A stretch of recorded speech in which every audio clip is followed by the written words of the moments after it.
বিসমিল্লাহ। প্রথম প্রশ্ন, শাওয়াল মাসের রোজার গুরুত্ব ও ফজিলত জানাবেন এবং এর নিয়ম কি, সময়সীমা জানাবেন। শাওয়াল মাসের যে রোজা, এই রোজা সুন্নাত।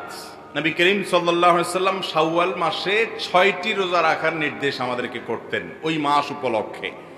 তিনি বলেছেন, মান সামা রমাদান, যে ব্যক্তি রমজান মাসে রোজা রাখবে সবগুলো, সুম্মা আতবাউহু সিত্তাম মিন শাওয়াল, এরপর রমজান মাসের রোজাগুলো রাখার পর শাওয়াল মাসে যে ব্যক্তি 6টা রোজা রাখবে, কানা কা সিয়ামিদ দাহার, আল্লাহ তাআলা তাকে সওয়াব দিবেন সারা বছর রোজা রাখার সওয়াব।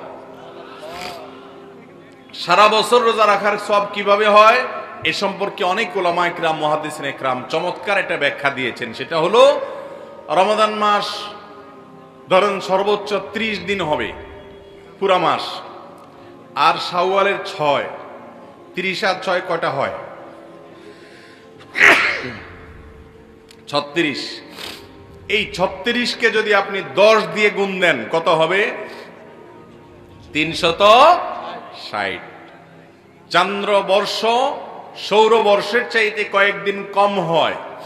সেই হিসেবে যদি আপনার রমজানের 30 দিন রোজা রাখার পর শাওয়ালে আরো 6টা রোজা রাখেন, তো আল্লাহ তাআলা টোটাল 36টাকে, ওই যে আল্লাহ তাআলা কোন কোন আমলের সওয়াব 10 গুণ, কোনটাকে আরো বেশি বাড়িয়ে দেন, তো এটাকে কমপক্ষে 10 গুণ বাড়িয়ে দিবেন। তাতে 30 দিনের পরে 6টা রোজা রাখার ফলে কেমন যেন আপনি সারা বছর 360 দিন রোজা রাখলেন।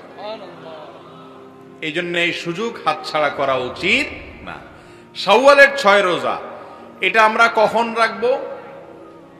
আমরা ঈদের দিন, ঈদ উপলক্ষে যে রোজা রাখা হারাম সেদিন বাদে এরপরে পুরো গোটা মাসের যে কোনো দিন আমরা রাখতে পারবো।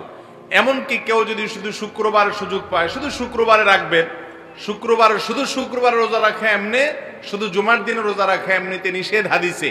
কিন্তু শাওয়ালের 6 রোজা হিসাবে আপনি হয়তো ছুটি পান ওই একটা দিন, শুধু সেদিন আপনি রাখবেন, তো রাখতে পারেন। এগুলো শাওয়ালের 6টা রোজা একসাথে রাখতে হবে এমন কোনো জরুরি না। একদিন আজকে একটা রাখলেন, আবার 2 দিন পরে একটা রাখলেন, প্রথম সপ্তাহে 2টা রাখলেন, পরের সপ্তাহে আবার 2টা রাখলেন, এভাবে আপনি গ্যাপ দিয়ে রাখতে পারেন। গোটা মাসের ভিতরে মোট 6টা হলেই শাওয়ালের 6 রোজা হয়ে যাবে। মা বোন যারা মাসিকের কারণে রমজান রোজা ভাঙতি হয়েছে, তারা সেই রোজাগুলো আগে রাখবেন না শাওয়াল রোজা আগে রাখবেন, এ নিয়ে ওলামাদের 2 রকমের মতই আছে।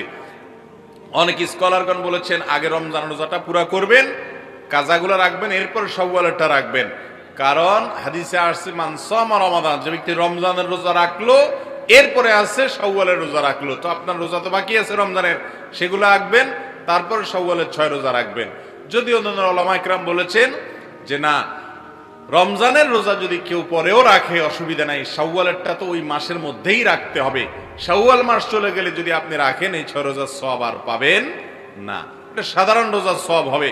অতএব শাওয়ালের 6 রোজা আমাদের ছাড়া উচিত না।